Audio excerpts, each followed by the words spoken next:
कल के जो पोर्शन हमने देखे थे, y is equal to A X square plus B X plus C, मैंने दो पॉसिबिलिटी इसमें बताई थी आपको कि अगर a पॉजिटिव होता है तो मैक्सिमम वैल्यू इन्फिनिटी की तरफ टेंड्स करती है, और मिनिमम वैल्यू क्या होती है, 4ac minus B square upon 4a। इसी को आप लोग क्या कहते हैं, माइनस डिस्क्रिमिनेंट अपॉन 4a। तो जो रेंज हो जाती है, रेंज मतलब मिनिमम से जो मैक्सिमम होता है वो क्या होता है, माइनस बी अपॉन 4a से इंफिनिटी। केस टू, अगर a लेस देन 0 होता है तो मिनिमम वैल्यू जो होती है आपकी माइनस इंफिनिटी होती है, और मैक्सिमम वैल्यू जो होती है माइनस डी अपॉन 4a। तो इस केस में जो आपकी रेंज होती है, रेंज होती है आपकी माइनस इंफिनिटी से माइनस डी अपॉन 4a, आपकी क्या हो जाती है, रेंज हो जाती है। जैसे कोई भी फंक्शन है आपका x square minus x plus one, हमसे ये बोलता है कि इसकी रेंज क्या होगी। फॉर एवरी रियल नंबर की बात कर रहे हैं हम लोग। तो एक्स स्क्वायर का कॉफिशिएंट पॉजिटिव है, तो जो इसकी मिनिमम वैल्यू होगी, मिनिमम वैल्यू आप डायरेक्ट लिख सकते हैं 4ac minus B square upon 4a। तो 4ac minus B square upon 4a, तो मिनिमम वैल्यू हो जाएगी 3/4 और मैक्सिमम वैल्यू हो जाएगी इन्फिनिटी। तो रेंज जो हो जाएगी वो हो जाएगी आपकी 3/4 से इन्फिनिटी। तो रेंज ऑफ एफ क्या हो गई आपकी, 3/4 से इन्फिनिटी। इस तरह से आप किसी की भी रेंज निकाल सकते हैं। नोट करिए तो। जैसे हमें ग्राफ बनाना है, अगर y is equal to x square minus 5x plus 6 का हमें ग्राफ बनाना है, तो बेटा सबसे पहली बात तो क्या है, एक्स स्क्वायर का कॉफी, अब टेबल बना के नहीं बनाना है, अभी हमने इतना सारा पढ़ लिया, टेबल क्यों बनाएंगे। सबसे पहली चीज तो एक्स स्क्वायर का कॉफिशिएंट पॉजिटिव है, अपवर्ड पैराबोला होगा, और एक्स एक्सिस को कहाँ पे कट करेगा, अपने रूट्स पे। तो इसके रूट्स क्या आ रहे हैं, 2 और 3, आप निकाल के देख लीजिए। तो इसका ग्राफ जो हो जाएगा वो इस तरह से हो जाएगा। आप इसको सॉल्व करके देख सकते हैं। जो इसके रूट्स आ रहे हैं वो क्या आ रहे हैं, 2 और 3 आ रहे हैं, तो यानी अपवर्ड पैराबोला होगा। ऐसे ही अगला जो है हमारा, अगला हम देखते हैं जैसे माइनस एक्स स्क्वायर प्लस 4। तो अगर इस ग्राफ के बारे में हम बात करते हैं तो सबसे पहली चीज तो क्या होगा, डाउनवर्ड पैराबोला होगा। तो अगर ये डाउनवर्ड पैराबोला क्यों है, क्योंकि एक्स स्क्वायर का कॉफिशिएंट क्या आ रहा है, नेगेटिव। और कहाँ पे कट करेगा, अपने रूट्स पे। रूट्स क्या आ रहे हैं आप जान सकते हैं यहाँ पे, +-2। तो जो इसके रूट्स आ रहे हैं वो +2 और -2, यानी ये -2 आ गया और ये क्या आ गया, +2। तो ये एक्स एक्सिस को यहाँ पे कट करेगा। अब जैसे तीसरी पॉसिबिलिटी की बात अगर हम करते हैं, जैसे हमने ग्राफ बनाया x square plus x plus one, no doubt जाना तो अपवर्ड पैराबोला ही, इसमें तो कोई डाउट ही नहीं कि अपवर्ड पैराबोला जाएगा, क्योंकि इसके रूट्स इमेजिनरी हैं। रूट्स भी इमेजिनरी है और एक्स स्क्वायर का कॉफिशिएंट भी पॉजिटिव है, और जब रूट्स इमेजिनरी है तो अपवर्ड पैराबोला तो होना ही होना है, उसमें तो कोई डाउट ही नहीं। अब एक्स एक्सिस को कहाँ पे टच या कट तो करेगा नहीं, क्योंकि रूट इमेजिनरी है। अब हम एक बात जानते हैं कि मिनिमम वैल्यू कहाँ पर लेता है ये हमें पता है, -b/2a पर। तो -b यानी x का कॉफिशिएंट 1, 2a, यानी मिनिमम वैल्यू आपका ये लेता है -1/2 पर मिनिमम वैल्यू लेता है। अब ये -1/2 पर मिनिमम वैल्यू ले रहा है, तो इस तरीके से आपका जाएगा, यानी ये -1/2 पर मिनिमम वैल्यू लेगा। ठीक है। कई बच्चे सोचते हैं इधर को बना देते हैं, अरे भाई मिनिमम वैल्यू जहां पर भी ले रहा है वो वहीं पर तो सबसे डाउनवर्ड में बनाओगे आप लोग। तो मिनिमम वैल्यू जो लेता है वो -1/2 पर लेता है। कोई दिक्कत किसी को।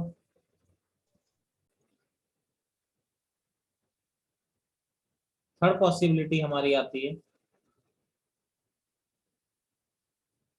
वेरी इंपॉर्टेंट,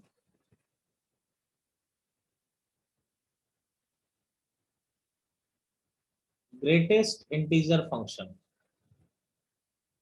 देखिए ग्रेटेस्ट इंटीजर फंक्शन कैसा होता है, इस तरीके से इसको रिप्रेजेंट करते हैं ग्रेटेस्ट इंटीजर फंक्शन को। ठीक है। अब ग्रेटेस्ट इंटीजर फंक्शन का काम क्या होता है, मैंने हमेशा एक बात बोला है, हर फंक्शन एक मशीन की तरह बिहेव करता है, हर मशीन का एक ना एक काम होता है। ठीक है। तो बस आपको उस काम को समझना है और वही उसके अकॉर्डिंग हमें चलना है। अब देखिए ये ग्रेटेस्ट इंटीजर मशीन है, इस मशीन का काम क्या होता है, आप यहाँ से कोई भी इनपुट दे दीजिए।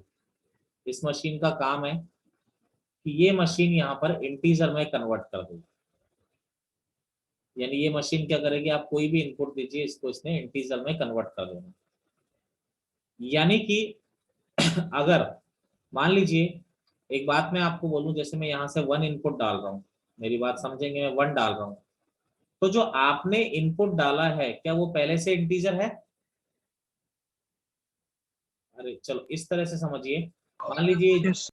ये जूस निकालने वाली मशीन है, मान लीजिए जूस निकालने वाली मशीन है, यहां से तुम एप्पल डालोगे तो ये आपको एप्पल जूस निकाल के देगी, नो डाउट एप्पल जूस निकाल के दे देगी। लेकिन अगर मैं यहाँ से ऑरेंज जूस डालूंगा, तो मुझे एक बात बताइए, अगर मैं यहाँ से ऑरेंज जूस डालता हूँ तो क्या इस मशीन को कोई काम करना पड़ेगा? नहीं, डायरेक्ट एज इट इज जो प्रोडक्ट आपने डाला है वही बाहर निकलेगा ना। अब ऐसे ही इस मशीन का काम क्या था, इंटीजर बनाना। अब तुमने पहले ही जो इनपुट डाला है वो इंटीजर डाला है, तो इस मशीन को कोई काम करने की जरूरत ही नहीं, एज इट इज क्या निकल जाएगा, 1 निकल जाएगा।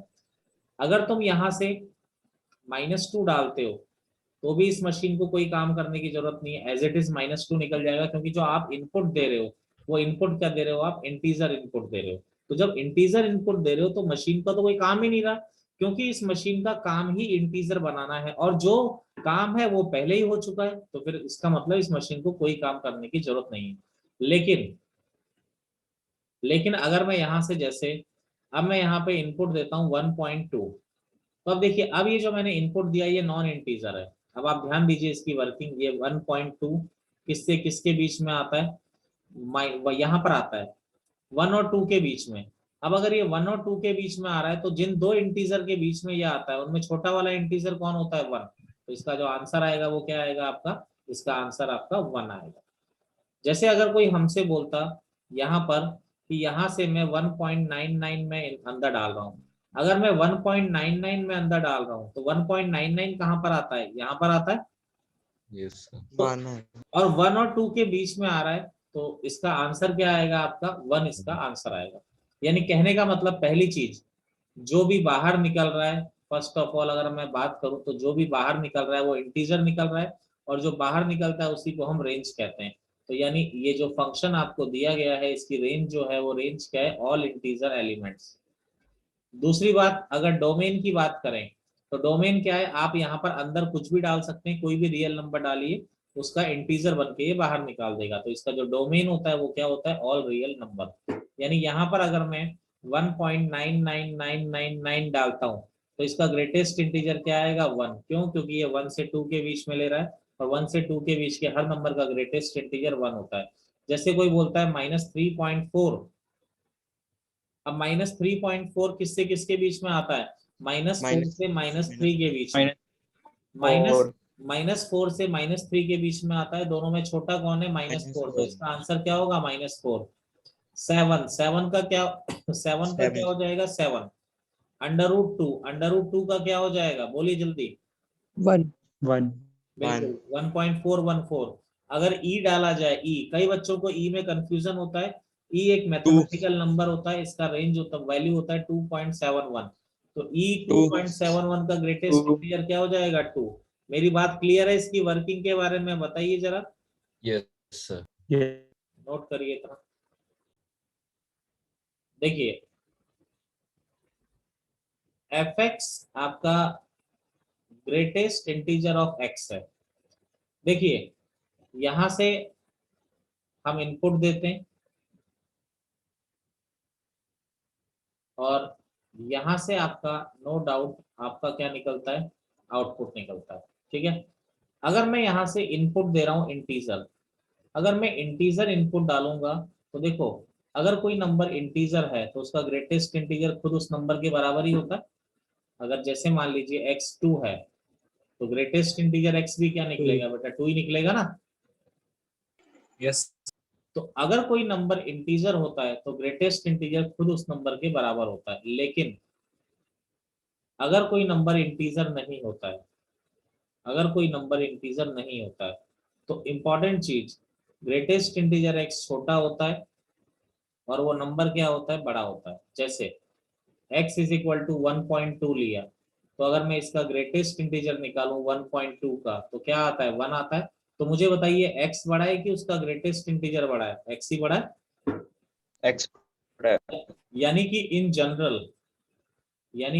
जनरल मैं ऐसा लिख सकता हूं कि x is greater than equal to greatest integer x। ये बराबर कब होते हैं? जब x इंटीजर होता है, और छोटा कब होता है? जब x नॉन इंटीजर। इसमें एक और चीज मैं ऐड कर देता हूं, लेकिन ये जो ग्रेटेस्ट इंटीजर x है, ये x माइनस वन से हमेशा क्या होगा? बड़ा होगा। ठीक है, x माइनस वन से, जैसे आप देख सकते हैं x 1.2 है, तो ग्रेटेस्ट इंटीजर x 1 है, लेकिन x माइनस वन क्या होगा? 0.2। बिल्कुल 0.2। तो सही बात है, देखो चीजें वही आ रही है। ये वाली चीज जो होता है मैं लिमिट में भी यूज करूंगा। एंड सर इसमें आपने साइन गलत बना दिया क्या? इक्वल्स टू मैंने लेफ्ट साइड होना चाहिए था। नहीं, मैंने तो सही बनाया। आप देखिए x माइनस वन सबसे छोटा है, फिर ग्रेटेस्ट इंटीजर है, सही तो बनाया मैंने। आप ये एग्जांपल से भी कंपेयर कर सकते हैं, सही बनाया मैंने। चलिए, अगर इसका मैं ग्राफ बनाऊं ग्रेटेस्ट इंटीजर x का, तो देखिए कोई नंबर अगर 0 से 1 के बीच में है, कोई नंबर अगर 0 से 1 के बीच में है, तो कोई भी नंबर 0 से 1 के बीच में, तो उसका ग्रेटेस्ट इंटीजर कितना होता है? 0। जैसे 0.1 का भी 0 होता है, 0.2। अगर 0 भी ले लोगे तो भी क्या आएगा? वो 0 ही आएगा। अगर कोई नंबर 1 से 2 के बीच में है, तो उसका ग्रेटेस्ट इंटीजर क्या होता है? आपका 1 होता है। अगर वो 1 के बराबर होगा तो भी 1 ही होगा। ये बात क्लियर है आप लोगों को? Yes, sir. Yes, sir. तो 2 से 3 के बीच में या 2 के बराबर है तो 2 होगा। अगर कोई नंबर -1 से 0 के बीच में या -1 के बराबर है तो -1 होगा। अगर कोई नंबर -2 से -1 के बीच में तो -2 होगा। अगर कोई नंबर -3 से -2 के बीच में है या -3 के बराबर है, तो कई बच्चे को इसमें कंफ्यूजन होगा, वो बोल नहीं रहे होंगे, मुझे पूरा विश्वास है। देखिए यहाँ से आप ऐसे समझ लीजिए ना, कोई नंबर अगर 0 से 1 के बीच का लोगे तो ग्रेटेस्ट इंटीजर तो 0 ही आएगा ना उसका। कोई नंबर अगर 1 से 2 के बीच का लोगे तो ग्रेटेस्ट इंटीजर तो 1 ही आता है ना उसका। सीधा सा इस तरह से आप देख सकते हैं। अब देखिए सर, अगर इसमें इसको मैं ग्राफिकली शो कर देता हूँ, सर आपने थर्ड वाला क्या किया? थर्ड में -3 होगा। -3 हाँ यस होगा। यस यस, थर्ड में -3, सॉरी सॉरी, करेक्ट कह रहे हैं आप लोग। अब देखिए यहाँ पर इसका अगर मैं ग्राफ बनाने की कोशिश करता हूँ, तो x y, ये हो गया 0, ये हो गया 1, ये हो गया 2, ये 3, ये -1, ये -2, ये -3, ये -1, ये -2, ये -3। ठीक है, ये आ गया 1, ये आ गया 2, और ये आ गया आपका 3। अब देखिए 0 से 1 के बीच में तो आपका 0 होता है, 0 से 1 के बीच में तो वैल्यू क्या आती है आपकी? 0। देखिए x जब 0 से 1 के बीच में तो आपका आंसर क्या आ रहा है? 0 आ रहा है। ठीक है, 1 से 2 के बीच में क्या आ रहा है? आप देखते चलिए, 1 से 2 के बीच में 1 आ रहा है। 1 से 2 Yes, जब x है sir. तो आपका 1 आ रहा है। 2 से 3 के बीच में क्या आ रहा है? आपका 2 आ रहा है। ऐसे ही -1 से 0 के बीच में क्या आ रहा है आपका? ये आ रहा है। -2 से -1 के बीच में क्या आ रहा है आपका? ये आ रहा है। -3 से -2 के बीच में क्या आ रहा है आपका? ये आ रहा है। क्लियर है मेरी बात? तो ये हो गया आपका ग्रेटेस्ट इंटीजर का ग्राफ हो गया आपका। ठीक है, नोट करिए। चलिए, ये एक तो अनबाउंडेड फंक्शन है और ये पीरियोडिक नहीं है, क्योंकि ये वैल्यूज को रिपीट नहीं कर रहा है, अपनी वैल्यूज कभी भी इसमें रिपीट नहीं हो रही है। जो आगे जा रहा है वो कभी लौट के नहीं आ रहा है। ठीक है, तो ऐसा फंक्शन जो होता है वो पीरियोडिक फंक्शन में कंसीडर नहीं किया जाता है।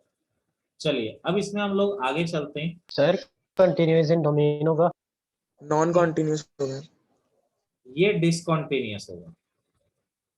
कई बार तुम लोगों ने मुझसे बोला भी था कि ऐसा कौन सा फंक्शन है जो डोमेन में डिसकंटिन्यूअस है। देखो ये फंक्शन डोमेन में डिसकंटिन्यूअस है, क्योंकि देखो आप कुछ भी रखो, देखो डोमेन तो ऑल रियल नंबर है। क्यों?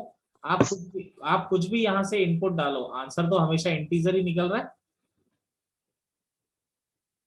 अब देखिए यहाँ पे से यहाँ पर क्या हो गया? कहाँ पे टूट रहा है? डिसकंटिन्यूअस तो है, कहाँ पे टूट रहा है? देखो 1 पे टूट गया, 2 पे टूट गया, फिर 3 पे टूटा, -1 पे टूटा, -2 पे टूटा। डिसकंटिन्यूअस है कहाँ पर? जब x इंटीजर हो रहा है। ग्रेटेस्ट इंटीजर एक्स के बारे में मैं बोल रहा हूँ। कहाँ पे टूट रहा है आप देखिए, 1 पे टूट रहा है, 2 पे टूट रहा है, 3 पे टूट रहा है, तो ये डिसकंटिन्यूअस है। कहाँ पर? इंटीजर्स पे क्या है? डिसकंटिन्यूअस है। बताइए कोई प्रॉब्लम इसमें? No sir. सर बोलिए। सर क्या कोई डिसकंटीन्यूअस फंक्शन का भी पीरियोडिक हो सकता है? बिल्कुल हो सकता है। एक एग्जांपल दूं? सर जैसे? अभी लो, यस सर। चलिए हटा दें। Yes sir. Yes sir. देखो इन्होंने मुझसे एक क्वेश्चन बोला कि कोई डिसकंटिन्यूअस फंक्शन पीरियोडिक हो सकता है। देखो जैसे मैंने एक एग्जांपल इनको दे दिया, sin x into cosec x। देखिए sin x upon sin x लिख सकते हैं इसको। अब देखिए यहाँ पर लेकिन एक चीज मुझे लिखनी पड़ेगी कि sin x 0 नहीं, नॉर्मली बच्चे इसको काट के 1 कर देते हैं, वो गलती है उन लोगों की, पहले ही बता रहा हूँ। तो sin x से sin x by sin x, लेकिन आपको लिखना पड़ेगा कि sin x 0 नहीं हो सकता क्योंकि डिनोमिनेटर कभी 0 नहीं होता। तो हम यहाँ पर लिखेंगे y is equal to 1, sin x is not equal to 0। sin x 0 कहाँ पर? sin x 0 होता कहाँ पर है? हाँ, तो हम क्या लिखेंगे? x is not equal to n pi where n belongs to integer. यानी कि ये 0 plus minus pi plus minus 2 pi. तो आपने बोला y इज इक्वल टू 1, ठीक है। x, तो देखिए ये जो इसका ग्राफ अगर मैं बनाता हूँ बच्चा पार्टी, तो आप ध्यान दीजिए y इक्वल टू 1 है, लेकिन कहां पर 1 नहीं है? लेकिन x क्या नहीं होना चाहिए? 0, पाई, 2 पाई, 3 पाई, माइनस पाई, माइनस 2 पाई, माइनस 3 पाई। आप देखिए 0 पर 1 नहीं है, फिर 1 नहीं है, फिर यहाँ पर 1 नहीं है, यहाँ पर 1 नहीं है। सर पर ये तो डोमेन से ही काट दिए ना हमने। हाँ जी, इनका सर क्वेश्चन ये n था, पाई इनका क्वेश्चन ये था कि कोई डिसकंटिन्यूअस फंक्शन पीरियोडिक हो सकता है या नहीं हो सकता। तो मैंने कहा सर था, पर ये भी तो फंक्शन कॉन्टिन्यूअस है, कॉन्टिन्यूअस इन डोमेन। हाँ ये भी कॉन्टिन्यूअस इन डोमेन ही कहोगे आप लोग। यस। हाँ, तो यहाँ पर आप लोग देखो ये, लेकिन ये पीरियोडिक है बेटा, इसका पीरियड आप निकाल सकते हो। पीरियड क्यों यस। निकाल सकते हो? देखिए यहाँ पर ये क्या है, पीरियोडिक क्यों है? क्योंकि वैल्यू तो ये गैप बार बार रिपीट हो रहा है, नहीं हो रहा है? देखिए यस सर। गैप क्या हो रहा है, ये बार बार रिपीट हो रहा है। क्लियर है मेरी बात? सर पर जो ग्राफ की स्लोप होगी वो तो ब्रेक हो जाएगी ना इनके बीच में। ग्राफ की स्लोप? Yes sir. बेटा स्लोप, स्लोप तो है ही नहीं ना इसमें। स्लोप तो एक लाइन, लाइन स्लोप तो उसकी निकाल सकते हो ना, जैसे ये लगातार कोई लाइन है। अब जैसे आप 0 से पाई के बीच में एक लाइन सेगमेंट है, लाइन तो कहीं है ही नहीं ना यहाँ पे। लाइन तो वो होती है जो माइनस इनफाइनाइट से प्लस इनफाइनाइट तक जाती है। ये तो लाइन सेगमेंट है, 0 से पाई के बीच में एक लाइन सेगमेंट है, पाई से 2 पाई के बीच में एक लाइन सेगमेंट है। ठीक है, समझ रहे हैं मेरी बात?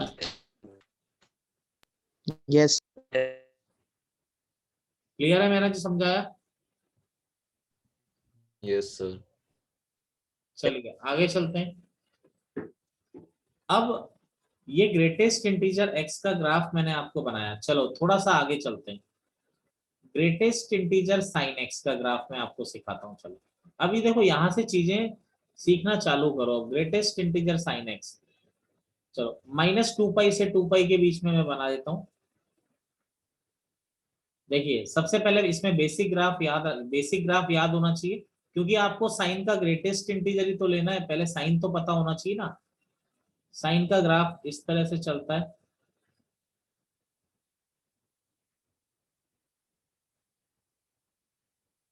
इस तरह से चलता है। ये 0, ये पाई बाय 2, ये पाई, ये 3 पाई बाय 2, ये 2 पाई, ये 1 आ रहा है, ये -1 आ रहा है, ये माइनस पाई बाय 2, ये माइनस पाई, ये -3 पाई बाय 2, ये -2 पाई।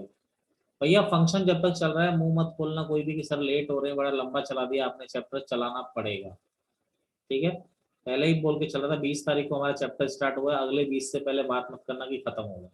ठीक है, 1-1.5 महीना चलेगा ये चैप्टर, ये जितना लंबा चलेगा उतने ही छोटे बाकी चैप्टर हो जाएंगे, वरना जेई का आप शक्ल भूल जाना, कोई भी 1-1.5 महीने से कम में खत्म नहीं कर सकता इसको। ठीक है, पहला चैप्टर लंबा चलेगा, बार बार आपको बता रहा हूँ।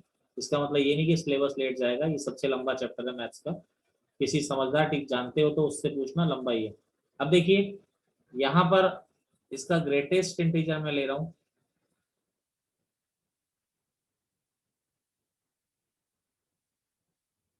ये x, ये y, ये 0, π/2, पाई, 3π/2, ये 2π, ये -π/2, ये -π, ये -3π/2, ये -2π, ये +1, ये -1। ठीक है, अब देखिए इसके बारे में अगर हम लोग बात करते हैं तो अब समझिए यहाँ पर आप किसका, आप यहाँ पर समझिएगा, आप x का ग्रेटेस्ट इंटीजर नहीं ले रहे हो बच्चे, अब आप साइन का ले रहे हो। ठीक है, चीजें वही है लेकिन आप साइन का ग्रेटेस्ट इंटीजर ले रहे हो। जैसे आप मेरी बात समझिएगा कि जीरो पे साइन एक्स क्या ले रहा है, मुझे बताओ, जीरो पे साइन एक्स क्या कर रहा है, जीरो ले रहा है।